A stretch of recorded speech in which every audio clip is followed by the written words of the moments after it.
Հանքավանի հայորդի ճամբար տանող ճանապարհը շատերի համար արդեն հարազատ է։ Ոմանք երկրորդ, երրորդ անգամ են վերադառնում հայորդին, տեսնելու հին ընկերներին ու ստեղծելու նոր հիշողություններ։ Մյուսների համար այս ուղևորությունը նոր պատմության սկիզբ է։ Ձենդեղ դուր եկել ամեն ինչ, բայց ամենաշատը որ ընկեր եմ գտել։ Ես իմ աղբերներս հետ կինեմ անունները Աբետ ու Արտյոմ։ Ուզում կինեմ խաղանի։ 2 անգամ մասնակցել եմ, սովորել եմ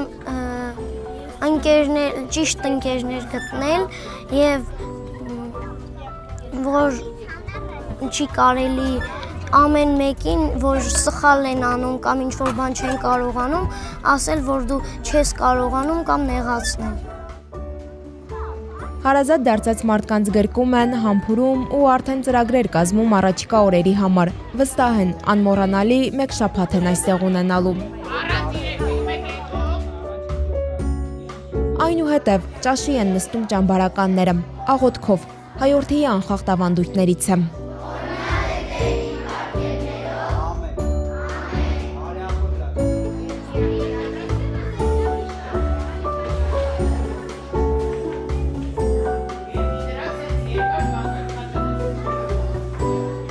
Հայորդի ճամբարում այսօր ամենաթանկը երեխաների ժպիտներն են։ Առաջին հայացքից դրանք գուցե սովորական, մանկական ժպիտներ են, բայց յուրաքանչյուրի հետևում մի պատմություն կա, որը նրանց ուղեկցելու է ամբողջ կյանքում։ Պատմություն կորստի, կարոտի, ցավի, բայց նաև հպարտության։ Այս տարի հայորդի ճամբարը կհյուրընկալի 300 երեխայի։ Նրանցից յուրաքանչյուրը իր անձնական կորուստը ունի։ Պատերազմը խլել է նրանց հայրերին, եղբայրներին, հարազատներին։ Բայց հենց այստեղ երեխաները սովորում են, որ հիշողությունը միայն ցավ չէ։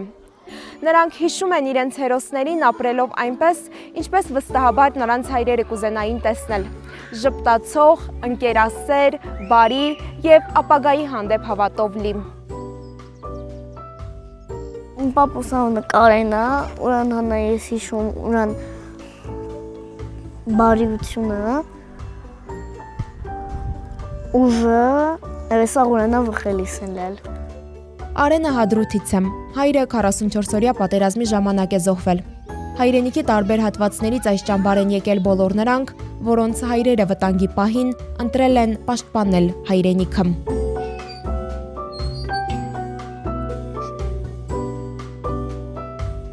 Եվան ու Լուսին մայոր Մկրտիչ Հարությունյանի դուստրերն են։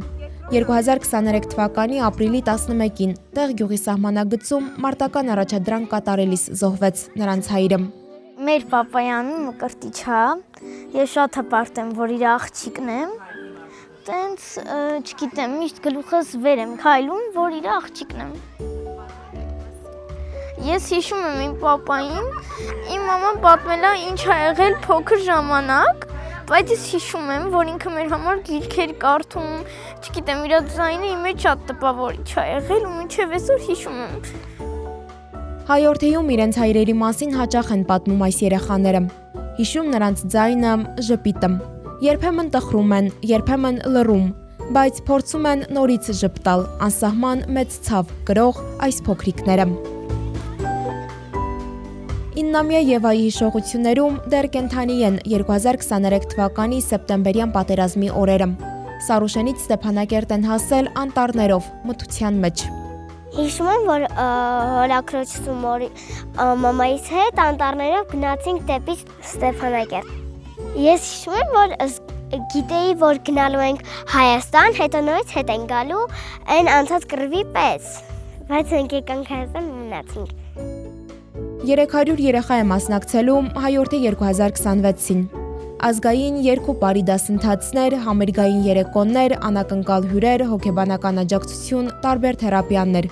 Ամեն ինչ մեկ նպատակի համար։ Կորուստ ունեցող երեխաները այստեղ երջանիկ օրեր ունենան ու զգան, որ մենակ չեն։ Այս տարի մենք նաև հայորդի ճամբարի տարածքն ենք բարեկարգել եւ այգին ենք ել ավելի գեղեցիկ դարձրել, 4 նոր աշխատասենյակներ ունենք, հոգեբանի խմբային աշխատանքի համար սենյակներ, անհատական աշխատանքի սենյակներ, անգամ մերսման սենյակ ունենք, 2 նոր խաղասենյակ, այսինքն փորձել ենք մաքսիմալ բազմազան ու հետաքրքիր եւ ամենակարևորը ժամանակակից դարձնել Հայորդի ճամբարի տարածքը, որպեսզի երեխաները լինելով բնության գրկում իրենց մաքսիմալ լավ եւ կոմֆորտ զգան։ Այս երեխաները ժամանակից շուտ են սովորել այն, ինչ ոչ մի երեխա չպետք է սովորեր՝ ապրել կորստի, սպասումի, կարոտի հետ։ Բայց անգամ այդ ամենից հետո չեն դադարել սիրել, ժպտալ ու շնորհակալ լինել։ Ես կուզեի մամուս ասի մեմե սիրում ուրան ու պնդկած։ Ես մամայից կուզեի ասել, որ այս ճամբարում շատ լավ անցնում ամեն ինչ, ստեղ ջոկատավարները շատ բարի են,